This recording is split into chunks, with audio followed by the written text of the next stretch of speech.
Hey everybody, this is Lee Strauss with Element 115 and Spaced Out Radios. You've probably heard before many times, right?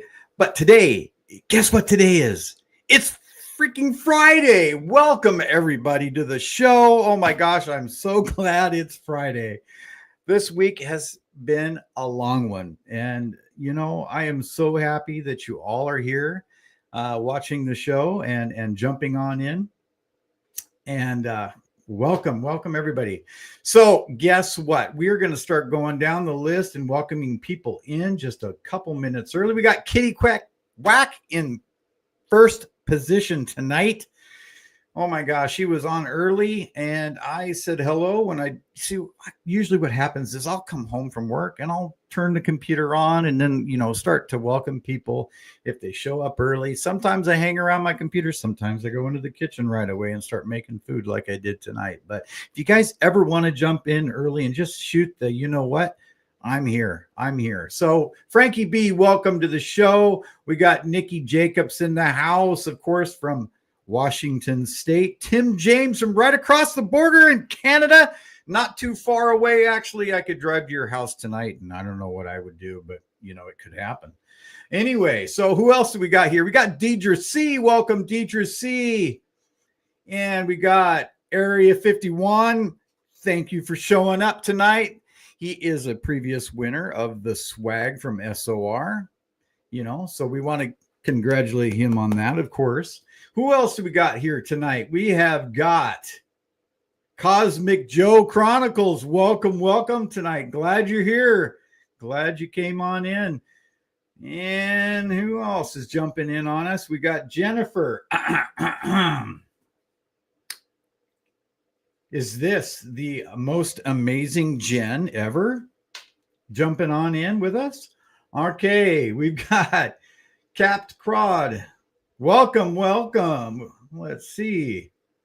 No Jax tonight, guys. It's just me. Jax has got a serious migraine going right now, and I feel bad for her because I do suffer from those myself. And when you have a serious migraine going, you don't want light, you don't want sound, you just want a dark room, a cold cloth over your eyes, and maybe some pills to get you through it. I'm telling you, they're bad. Tim Mothman, thank you for joining us, sir. I will be seeing you. Yes, Jen. And Mel, WD40, welcome. I already said the most amazing Jen. Welcome. Let's see. Who else we got? Going down the list here. That's all so far. That's everybody so far. If you would kindly just jump on in and tell me where you're from, that helps me razz you a little bit from, depending on what state you're in and what may be going on in that state. I like to razz people a little bit when I get the chance. It makes it fun, doesn't it? Dave does it all the time. Skip the Maloo, or is this just Skip? Welcome, Skip. Okay, we're into the 8 o'clock hour here in Washington State, and we are gonna go ahead and add our intro. Okay, hold on, and we've got Holly coming up next. I will introduce her after the intro.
I know I've got to mess with that just a little bit. I got to tweak and kind of turn down the sound at the very end. I will do that. I promise. I promise I will. But I saw a couple more people jump on in while I was rolling the intro. Let's see. Where are we here? I think I've lost where I was on counting everybody that came in. But anyway, welcome everybody. I appreciate. Oh, Paul Demon is here. All right, and I think I said Frankie B, but welcome. You know, we've got so many great people listening to the show and coming in here and commenting and having a good time. I really appreciate that. It makes it so much more, fun just to come on and chat with every Bob is in the house as well. Welcome. Okay, so tonight we're talking about nature spirits, okay? And that's really a thing I really want to concentrate on over the next couple, year or so, couple months. We've got a lot of things in the woods and the forests around us, and I really like to spend a lot of time out there. And there's a lot of things that happen out there that I just can't explain. As far as the paranormal is concerned. And Holly Staples is with us tonight. She's a writer, a podcaster, a paranormal investigator, an educator, an influencer, and a psychic medium. Now, she has got a lot more things under her belt, and believe me, it's longer than my forearm, and I can't even get into everything. But we were talking before the show, and she was actually telling me about some of the other work that she's done in the past. And believe me, I was sitting here with my mouth gaping open like, what? You've worked with the Warrens, you've done all this other stuff. It's amazing. This lady has a wealth of knowledge, and I am so pleased to have her on the show tonight. And let's just bring her on stage. Hi. Hey there. Welcome to Element 115 and Spaced Out Radio for the first time, Holly. I am Thank so you. happy to have you here. I'm excited to be here. Well, now you've been telling me some things about Washington State and about, Penn State and the paranormal team that was up here. Hmm. And Washington State, is a hot spot for the paranormal, especially around Mount Adams, as you probably have well heard. In fact, you mentioned it to me, and that really piqued my ears up because I've had a lot of experiences there myself. And when you're there at Esetti Ranch, at James Gillian's ranch, there's a lot of things going on that may be considered, nature spirits or nature um, fae or this sort of thing. And it's out of my wheelhouse, but I don't really want it to be anymore. I want to know more about it because of certain things that I've had happen to me. It's out of my wheelhouse, but I need to learn. And I welcome you to the show to talk about those sorts of things and other things as well as in the paranormal.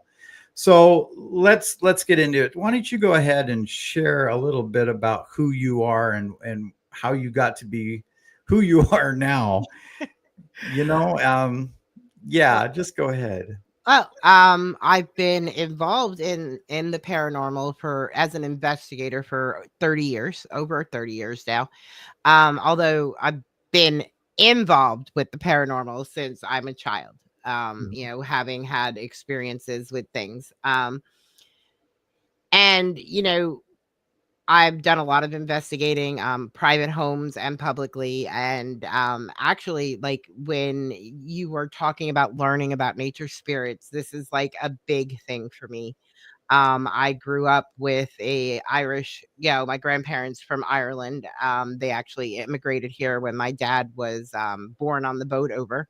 And then on my mother's side, she's Native American. She's Lakota and Umatilla.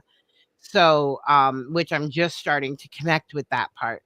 But I was Mhm. highly raised in a home where, the nature spirits were revered and, we that was part of our lives. Everything, from the fae to, gnomes and things like that. And even now to this day in my house, I still have fairy doors. I have fairy houses. I have little areas in the winter, especially where the fae can come in and get away from the elements. And I'm a tree hugger. Um, what most people it's believed that there's a spirit within that tree called a dryad.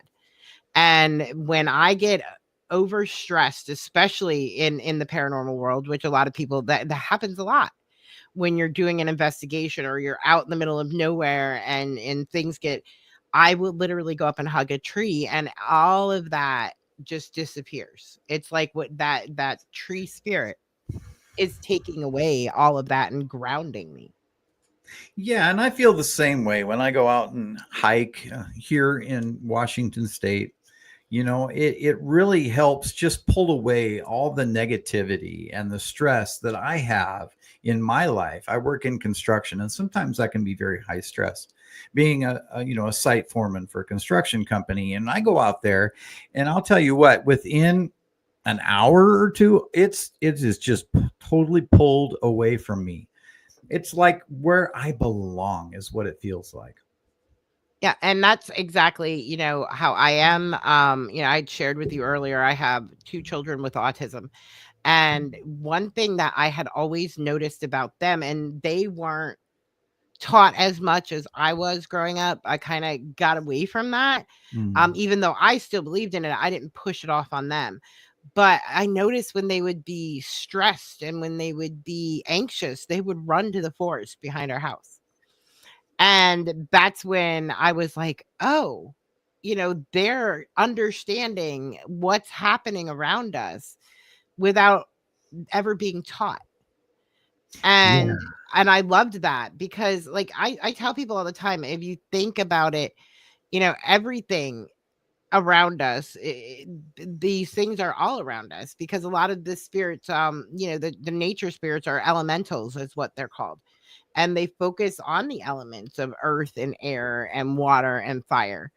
And yeah, and that's what I always say, like, pay attention because those are when you're going to most likely notice those things when you're working specifically with that area or that element.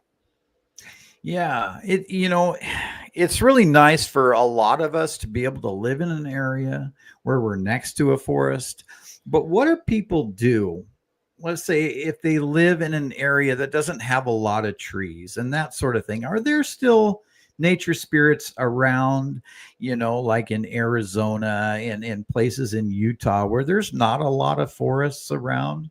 I think so because there's water everywhere. Ah, And an elemental, a nature spirit that's with an element will mhm. be with the water. It'll be with the air. It'll be with fire. It doesn't just have to be trees and grass and yeah, and that's what I tell people. It's not always just the green. Ah, Think of when, you're pouring a glass of water or you're out just walking about and breathing in that air. They air spirits are called sylphs. At least in the path that I've grown up with, mhm, and mhm. we called them sylphs and they're attached to the air. Yeah, I think there's a lot of different names for the same creature depending on Yep. what part of the world you come from. Yep. Um, and it would be nice if there was like a list. Let's get a list made up, different columns for different names and all meaning the same thing. If it's start with the elementals, right? And then like I was telling you other earlier, the red hats being what we call the Tumtegubens in Right. Sweden. So I mean, there's a lot of different names for the same sort of entity out there, and it would be great if we had something that broke that down for us. It would be. And I haven't come across it yet, but I am sure that there's someone out there somewhere trying to do this, like especially the age, of the internet. Mhm. We have all of this at our fingertips that we can do so much research and sometimes we go down rabbit holes with research. I know I do. um and I could spend hours. Unfortunately I haven't ever thought of, oh, let's gather up, each area and see, what you call, a gnome, or what you call a leprechaun, or a fairy, or a dryad. And I never thought of that. Like, I never, thought that that would be an interest to people. I think it very much is. Um, a lot of the time, these entities that are out there work in our favor, and sometimes they do not. They're tricksters, like we talked earlier about too. Yeah. But they're even though, like myself, I don't live in a house. It's not like I have a yard, but I Mhm. would like to bring something into my apartment that where fairies could be at rest. And what does that look like? What could I do to invite them into my home, and give homage to them? What I do is I have a bookshelf, Hmm. and within that bookshelf, I have fairy offerings. They like shiny things. Hmm. So spoons and little combs, and yeah, and the big thing is when you're dealing especially with the fairy, like, they're not trusting of humans. So Hmm. you have to earn their trust for them to interact with you and to want to come in. Sweet milk, get a little milk with a little bit of honey in it. Hmm. And things like that. You can work in, giving them a place that can be like a home to them, whether it be like we have little doll furniture, Yeah. and things like that. Spending time in um the nature when it's nice out. Spending time in nature, taking walks in the woods and just communing with the spirits so they can start trusting you and building that trust with you. Yeah. Yeah. Do you have any personal experiences with fairies or the fae? I do. Like, it's something that has been very much a part of my life for a very long time. I'm always communing with the fae. I leave them offerings all summer long out in, my yard. I, put them around my garden, and it's like people laugh because one year where we live, we're like around a lot of Amish, and Hmm. everybody's tomatoes were blighted that year, Hmm. but not mine. Hmm. I had a beautiful harvest. So, and you've got to be careful because they can be tricksters, especially if you do something that they don't like. If you're Yeah. not being honorable and you're not treating the world around you the way they should, they will, be tricksters. They will and it depends on what type of fairy spirit, because they're not just, these little Tinkerbell things that fly around and shoot dust all over. I wish they were, but they're not. There are, different, hierarchy within in the fairy realm Hmm. that do different things. You have like your brownies and your leprechauns, and they can be very much tricksters, and they can, lead you astray, Yeah. especially if they don't trust you, because they have become so distrustful. We in Irish lore, and Irish people, Gaelic people, they call them the Sidhe, the people of the mountains. Okay. And that's the lore that goes along with them, that they, it's not like, what you see on TV, but these are actually little, pieces of, grass, and they belong to that environment. Yeah. I'll tell a quick story, and I've told this on one of my shorts. And you may be able to shed some light on what may have happened to me. I haven't told this story in this platform before, and it's really quick here. One day I was hiking up a ravine, and the sun was just coming up. It was early in the morning, and the sun peeked over the top of the mountains and was warming up all the trees that were around me and the bushes, and you can feel the heat from the bushes and the trees as the sun was reflecting off of them, and it gave off this most wonderful smell. If anybody's hiked in the Pacific Northwest, they should know what I'm talking about when things start to bloom. and that sort of thing, and the pine needles and all of that get hot, and that sap and that smell starts to waft through, the forest there.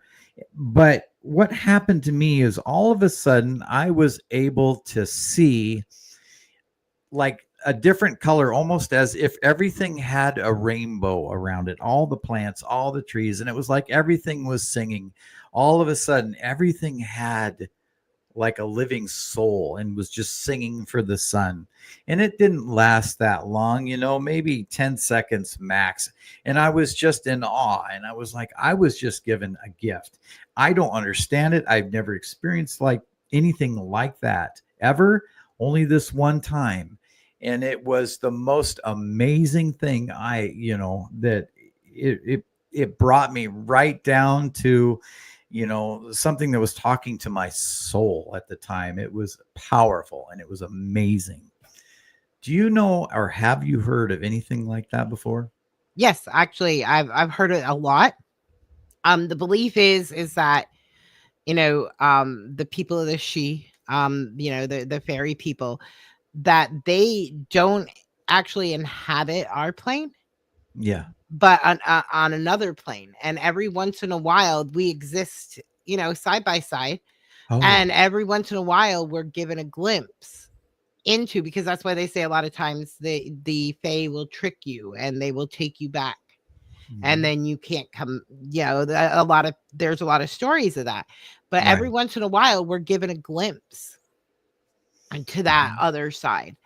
And it can be astonishing and beautiful, because there they are revering Yeah. everything around them, because they're attached to all of those elements and all of Mhm. that earth around them, and they bring even more beauty to it. Yeah. Yeah, I can definitely understand that. Like it was just like I was given a glimpse of something, yeah, another reality that's all around us that we just don't see normally. And I think that's part of what pulls me into it now, as I think of back on what happened to me and where I want to go in the future and what I want to learn about and what I would like to talk about more in the future is that the Fae and how that interconnects with our reality. You know, um, it's just beyond sight, but it's there. It's Hmm. constantly there, and we just have to, I believe we just have to, try to be as thankful for what we have and be thankful for the things that are around us. And I think maybe that'll help with reconnecting Oh, myself. definitely. Yeah. And Yeah. they say, like, meditating and visualization, in those peaceful spots in nature, just becoming one with everything around you. And a lot of people, like myself, like, I know, I for one, I work with flower essences and I work with herbs Mhm. and the plant medicines, because I feel that gives me another level of connection. These are the gifts that they're giving us, and learning how to create the medicines and create the oils and the essences, and altars, like plant altars, like creating an altar with different forms of plants and crystals and statues and herbs. And it's not an altar like you would think of in a church, but an altar of nature. Yeah. And just giving reverence to the land around us. And I do a lot of studying of folklore, not just mythology, but plant folklore, Mm. the lores that come along with the plants, because each plant has its own story.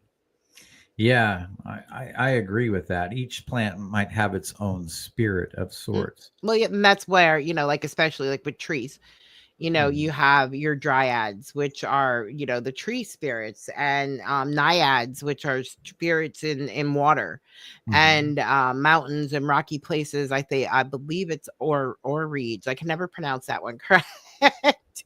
But and they each have their own specific, you know plan, or thing that they're attached to. And then Yeah. when you go further into the elements, that's where you deal with things like gnomes with the earth, Yeah. and undines are water protectors, and sylphs are in the air, and then salamanders are fire.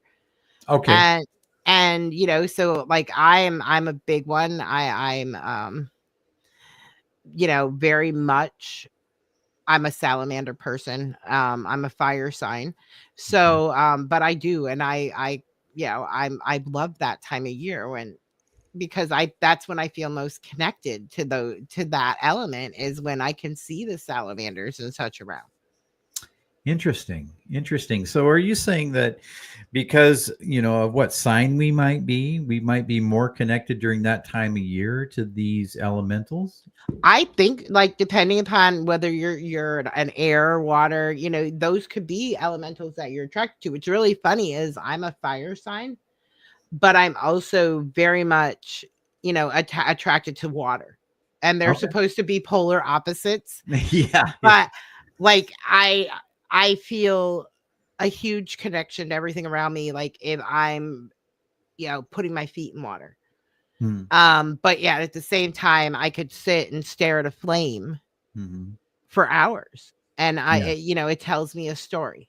Hmm. So it's like I have that multi connection, but there's some people that are solely connected to the elements of their elementals of their own signs, Gotcha. whether they fall in the zodiac. And but then there's others that connect with all of them. Hmm. So I think it's a lot about, where you're at in your journey and what connections you feel to things at that particular time. Okay. So in your dealings with the Fae, is there a specific time when you actually physically saw something appear? I I think I've seen them many times. I've never seen them straight on. Mm. It's usually out of the corner of your eye, Mhm. and they move things. And but I believe, like, one time I actually saw, and it looked like a stick bug almost to me.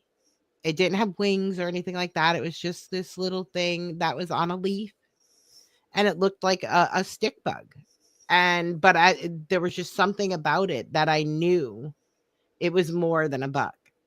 Yeah, It was like an unspoken communication. right. Yeah, and I think people understand that when they see something out of the norm. Sometimes there's something that switches on, that you can tell that it's just a little bit different It's and not. more than what it appears to be. Yeah, I get that. And yeah. And I And I think people. had that experience with a dryad. Okay. We were on an investigation, and it was a pretty rough one. Mhm. And I was getting extremely overwhelmed with the amount of information that I was getting. And I literally went out, and there wasn't many trees around, but I found the one tree. And I literally, like, was over there hugging it, and I could feel it wrapping its arms around me Mm. and hugging me back. So you were able to gain some sort of solace or some protection or something from the tree Right. It in was the like a extent. mother's hug, like that hug you get from your mom when you're upset. And that was like, it was the first and only time I've ever experienced that. It was like an exchange of energies almost. Hmm. So maybe the tree needed something as well as you needed something at that moment in time. Yeah. I never looked at it that way, but I just remembered it so profoundly Yeah. because I had never experienced it before, and I never experienced it again. It was Okay. just that one particular time where I was beyond my wits, and literally, boom, I felt so much better. And it was like my mom giving me a hug. That's really cool. That's awesome. Um, I that's one reason a lot of us go out into the woods, is because we want a distraction from what is going on. We want all of that stress to leave us, right? So we go out into these places to hopefully, de-stress and to decouple from our reality just for a little bit. It always helps. It always helps me. So I mean, what you're talking about makes perfect sense to me. you know um, People need to spend more time in nature and give thanks to nature, and And I do believe that it's important that people do that more often, especially now. We're all sitting in front of our phones, we're all sitting on the computer, we're all watching TV, we're all having stressful days at work, you know. It's a good thing to get out into nature and reconnect. Yeah, this time of the year is hard for me because For I don't everybody. yeah, I don't feel like everything I always say that it's like everything's asleep. Yeah. And I know like there's a reason why I live in the middle of nowhere. Like we do, like literally, like I can watch horses and buggies at times going by my house. We're a very quiet area and forest everywhere and fields. But I know when I go out and that springtime comes around and I see my daffodils coming up, it just fills me with so much energy because I can feel everything Hmm. coming back and Yeah. and and the spirits waking back up again. Yeah. Yeah. You mentioned to me about fairy doors just briefly. Do Yes. you have any of those in your yard? I did. We had a very nice size one. Unfortunately, I went away one weekend and I came home and the tree that my fairy door was on had been cut down. What? So, yeah. So, No. yeah. So I cried a little bit. And, I understood it had to come down. It was on its last life. It was, and it had some type of a bug in it. Oh. And it was a beautiful oak tree. And, and I spent a lot of time hugging that Yeah. when my kids were growing up. And but now I'm actually moving it up into the forest behind our house because I found a tree there that I feel is worthy of it. Okay. So if you were out in the woods and you were to look for a fairy door, what would that look like for people that don't know? Well, a man-made fairy door or an actual fairy door? An actual fairy door. Well, a lot of times they're knots and trees. The big thing that we were always taught is circles of mushrooms. Ah, the Um, mycelium. yeah, because now I always get in trouble because I'm trying so hard to get to the other side because I see that circle of mushrooms and I will jump in it. And we were always told, like my cousin who still lives in Ireland, we were on a Skype call, and I'm like, "Oh, look." I'm like, "Look, it's a fairy fort." And he's like, "Don't you dare jump into it." And I did. I'm always like, I'm always trying. I'm Yeah. begging them, like, "Come take me," Yeah. Right. And so, I'm that first person to jump. And like there's fairy forts, that is what they call them, the circle of mushrooms. And it's believed to be, or you can be in the forest and Mhm. another what they would call door. You're in the middle of the forest and all of a sudden you walk in to a clearing where there's nothing. And it's just, grass or whatever. And a lot of people, a lot of beliefs is that those are also, fairy portals or doors. Yeah. Have you ever had any kind of, when you're out there doing your research, have you ever had any missing time or felt like you just needed to go to sleep in the forest, or any strange happenings out there that you might be able to contribute to the Fae? I don't know if it would be like, and I was just actually we were just having a conversation about this. My youngest daughter was with me. We were in Gettysburg Hmm. during the pandemic, and it was a great time to go there because nobody was there. Yeah. And we were out in the peach orchard in Gettysburg, and all of a sudden it was me, a friend of mine, her two children, and my daughter. We lost complete time and space. We felt like we were only there for a few minutes and it was well over an hour or two, because Wow. we got there like, and it was a long time before the battlefield closed. And when we realized what time it was, like, the battlefield was closed. And I don't know what to attribute that to. I had never experienced anything that profound where I lost that much time. And we tried to recreate it because we were just there again in September. And same conditions, same type of weather, we went and nothing. We didn't have that experience. So, I mean, I don't know what to attribute that to, but that was the only time that I can remember having that lost, like a time warp. So let me ask you this. Was it light when this happened and then it was dark all of a sudden, or? When we got there, it was in December, so it gets dark early. It was starting to get dark when we got there, and it was pitch black, dark when we got our senses to us. And we were like, anybody that's been to Gettysburg, they know the peach orchard is not a very large area.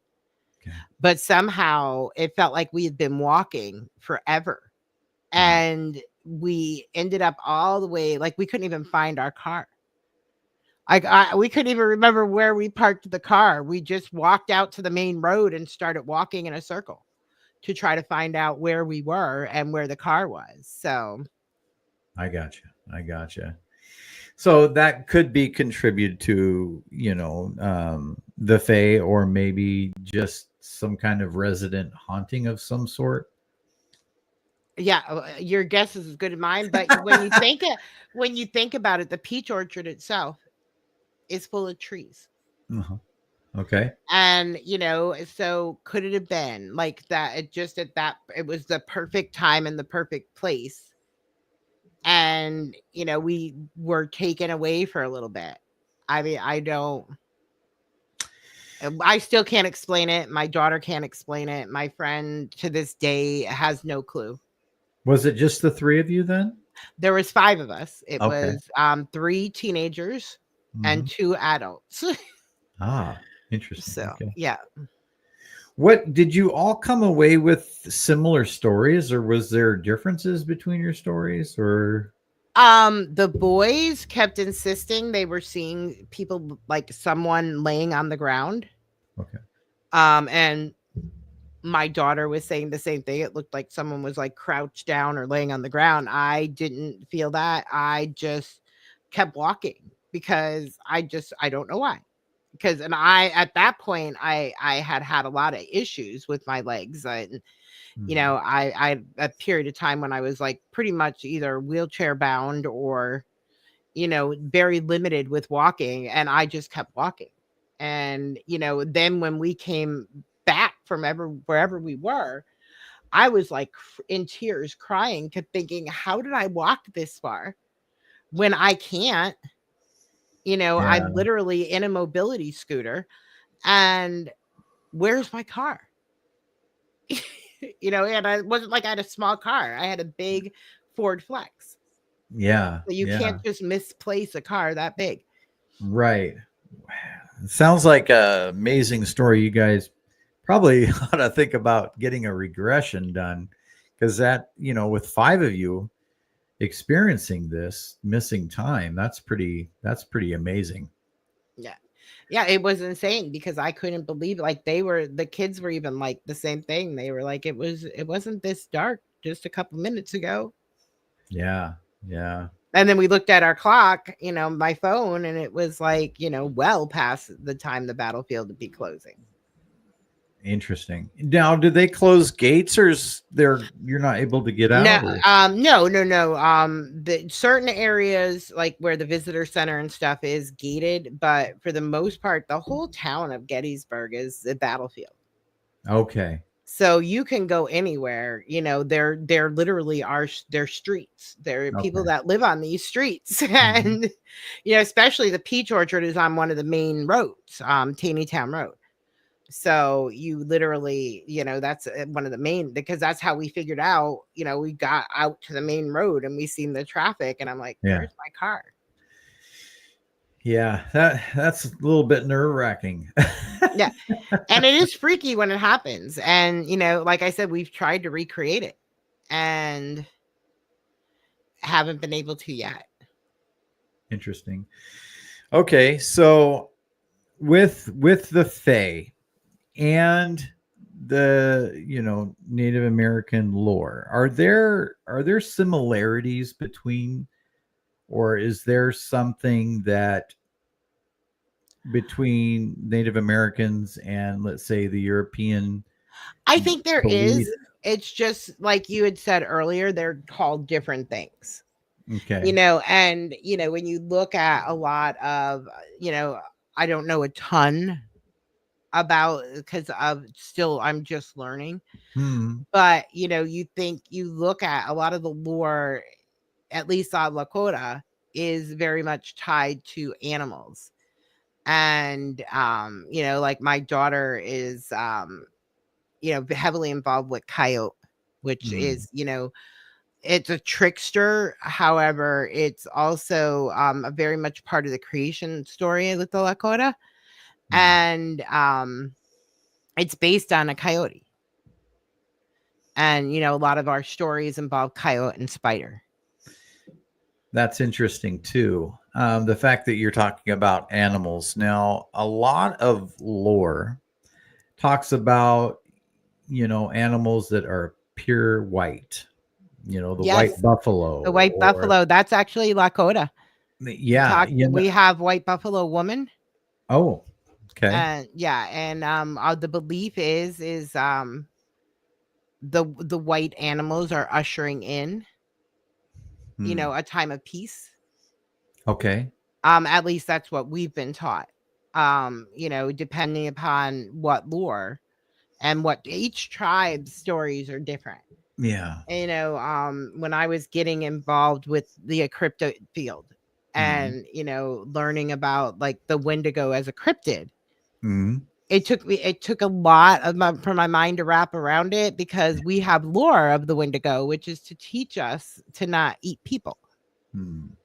And so, so it takes a little bit for your mind to wrap around, like, well, when you think about, um, this lore, it came from somewhere. And the stories came from somewhere.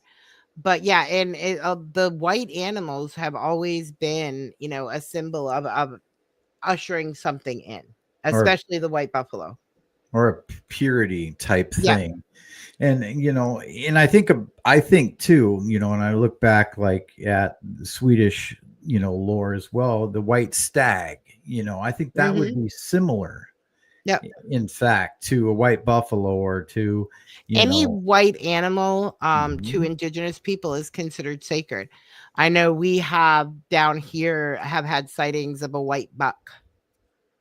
And every time I see people message and I'm like, please don't tell anyone where it is, because this area is all about hunting.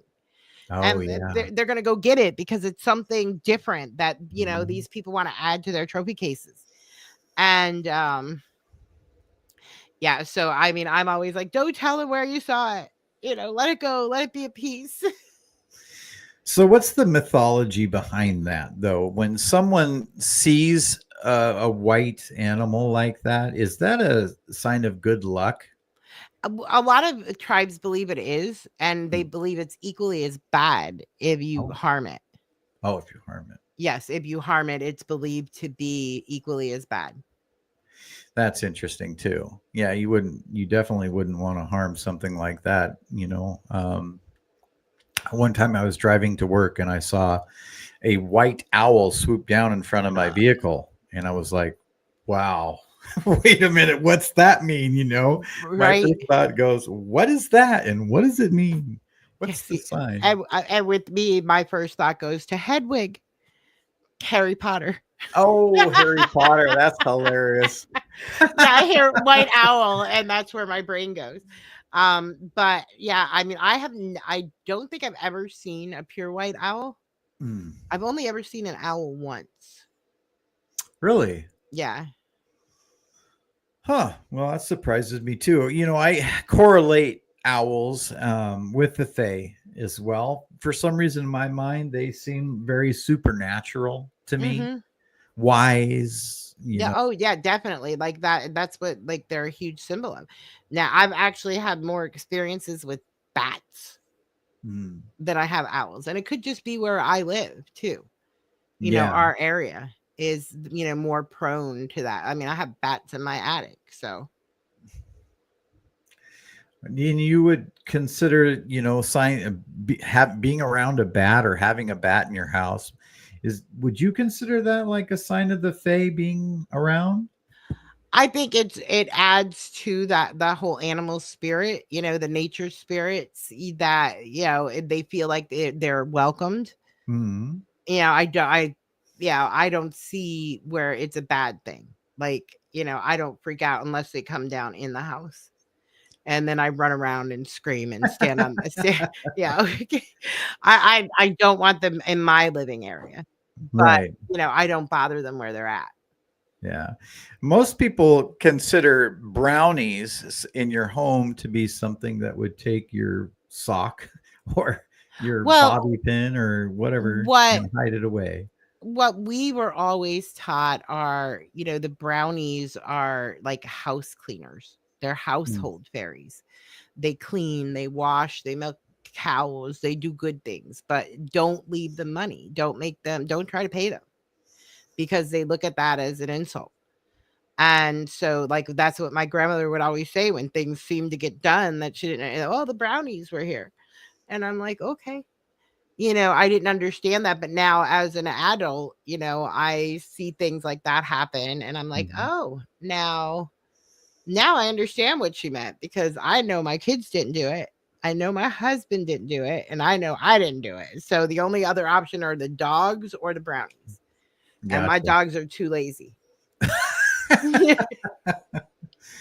Well, that says a lot. Just thinking in my mind, there have been stories in the past I've heard of people, going through a house and doing a remodel of a home or whatever, and ripping up a floorboard and finding a cache of stuff hidden under their floorboard from all, that would have been from all over the house from different time periods and Mhm. that sort of thing. And that always made me think, is there, like the old cartoon. I can't remember what it's called now, but somebody I'm sure in chat will throw it up there. Of the brownies taking all these different things and hiding them away somewhere underneath the floorboards. Well, And and we were always told that was the leprechauns. oh, The leprechauns were the thieves, is what my grandmother would tell us. huh. The leprechauns will steal your things, is what she always told us. So, and that just goes to show how there are different, you know, ways that people associate with different creatures and different spirits. Yeah, yeah. So how would you make your house inviting to a good face spirit? I talk a lot and I talk a lot to them to kind Okay. of let them know that, my space is their space and that they're Mhm, free to come in if mhm, they choose to. They're free to stay outside if they choose to. But we want them to know that, that they're very welcome to mhm. us. And for one, I always think in the winter, it's so cold outside. Yeah, Do I know definitely. if they're cold? I don't. But to me, it just makes me feel better saying, come in and share this space with us, and I'll warm up milk for them and I'll, leave little trinkets around for them to make them feel at home.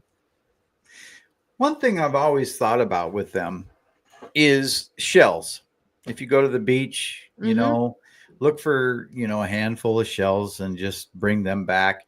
And you can put them in the forest, around a mossy tree or whatever, just like gifts Hmm. for the fae, right?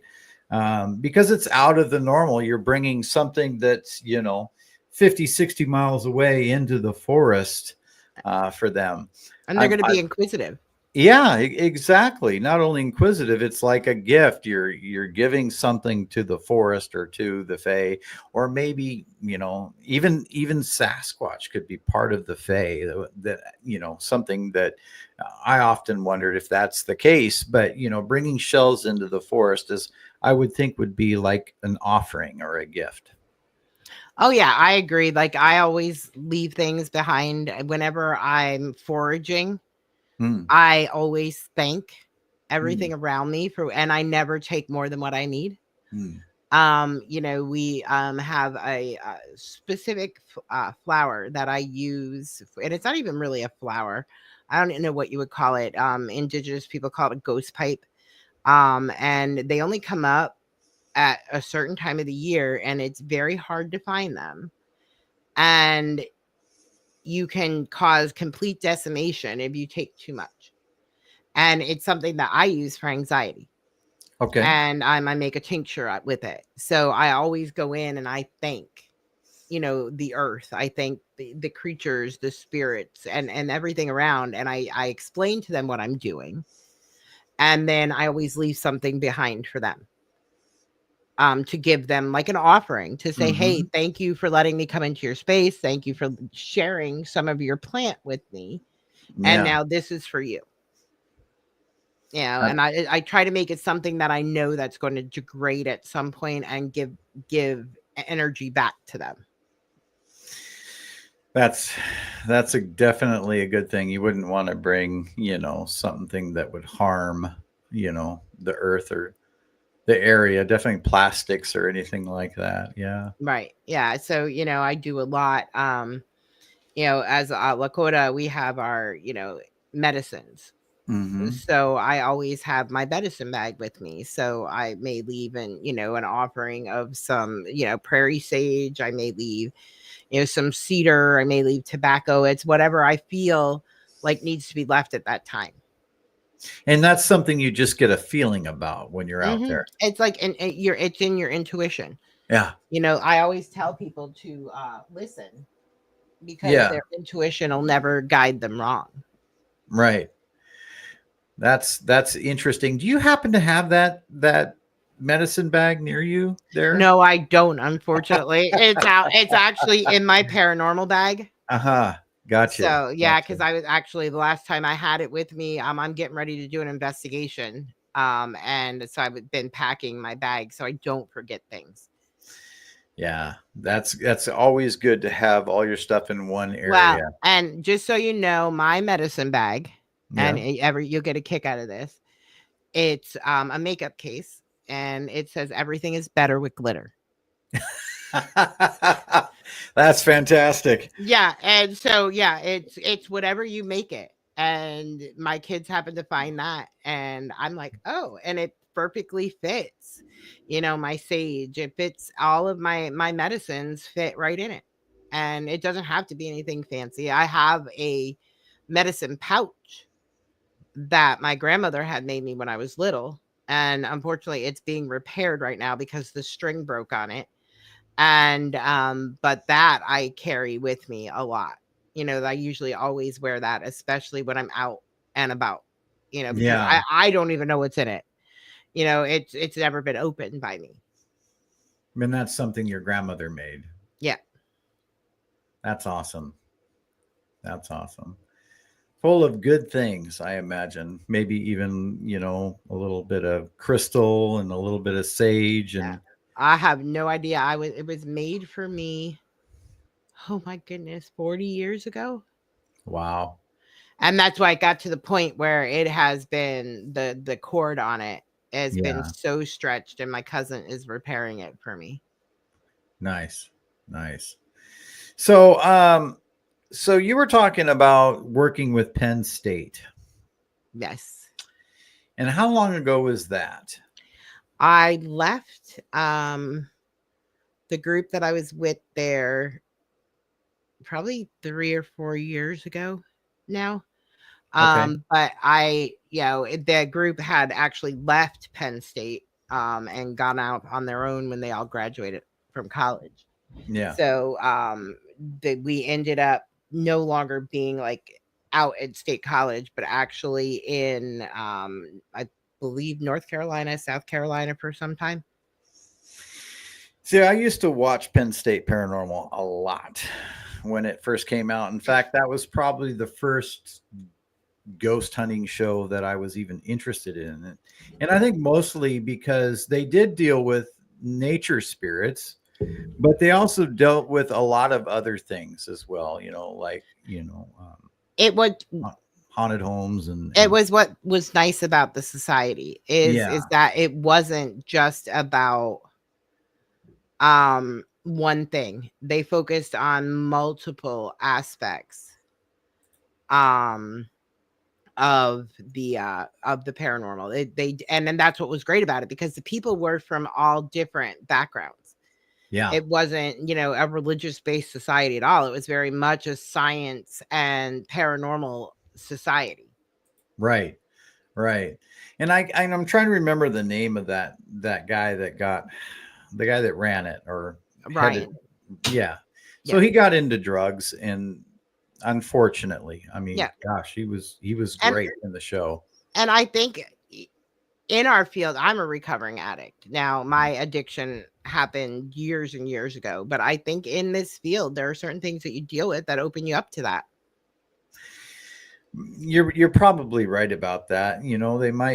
Things might weaken you down so that you start getting into stuff that maybe you shouldn't, alcoholism or drugs or whatever, because you're dealing with a lot of stress, and that stress, I imagine, would go home with a lot of people as well, Mhm. unfortunately. um, Even though it seemed like they tried really hard to leave everything where it was. Right, and I think I'm just learning now about not only not leaving things behind, but also not leaving a piece of me behind. It was actually someone that I had talked to the other day that reminded me about that, and I was sitting there thinking, I'm like, oh man, I never thought about leaving pieces of me behind. I'm very, very inquisitive. So I Hmm. guarantee you there are pieces of me spread all the way from Pennsylvania to Iowa. And I'm like slowly now trying to work at getting those pieces of me back, because goodness knows what kind of havoc they're wrecking on the world. Yeah. And I never thought about that before. And But- because we're always taught to protect, protect, protect, but we don't yeah. ever think that we're inquisitive people Yeah. and that we're beings of energy. So everywhere we go, we're leaving pieces of us. Yeah. Yeah, exactly. The happiness and the stress and everything else that we're under, we leave Hmm. behind. Absolutely. Um, so we're getting to about 4 minutes before we have to turn this show over to Mr. Dave Scott. And I would like to ask you, Holly, where can people get in touch with you? They can find me on Facebook. It's Hmm. Holly Faust, and it says author psychic medium. I have a web page. It's literally very easy. It's hollyfaust.com. And they can reach me there. As long as it's still open, I'm on TikTok. I'm native crafty witch on TikTok. And on YouTube, I've just started my own little channel on YouTube, and it's called Dead Time Tales. Dead Time Tales. Yep. That sure rings in the ear, doesn't it? Yeah. I was thinking of a name for a very long time, and one of the things when I was involved with my former group was we called it Dead Time. Hmm. And Hmm. they're like, "Why don't you call it Dead Time Tales?" And I'm like, "Oh, that would be, very interesting." And so that's just, my little that's my little venturing out into trying to educate and bring light into people's lives, and talk about things that you don't normally talk about. A lot of our focus lately is on regression, Hmm. and focusing on paranormal therapy, Yeah. helping, because people think, oh yeah, people that are haunted need therapy, but they don't think about the investigators that need help. Like I was telling you earlier, the last, couple of weeks, we have been losing a ton of investigators, and it's getting scary. Yeah. I know that Chip Coffey was recently in the hospital too. Yeah, I I had saw seen that. that. I had seen that he was ill. Yeah. Um, and I don't know if he's out of the hospital yet. I hadn't seen any Mhm. information about that, but Yeah. All right. You know what? You've been a fantastic guest, and I'd like to get you back on with Jackie Harmon talking about autism and the psychic abilities of people with autism, because I think that would be a fantastic show. I would And love to. yeah, she would clue right into that. In fact, I'll get a hold of her and I'll tell her that we need to get you guys together to do an interview just on that alone. I thank you very much, Holly, and Thank you. we'll have you back on. Awesome. I would love to come back. All right. We'll see you later. Yep. Thank you. Good night. Night. Well, ladies and gentlemen, Dave Scott is up next. And I'm telling you what, things are happening in the world of ufology right now, as you well may know, going on. There's a show with Ross Coulthart coming up on Saturday night, and we're all going to be glued to the TV for that. And anyway, I got to head out of here and play the outro. And Dave is coming on, so we don't want to miss that. Anyway, see you all later.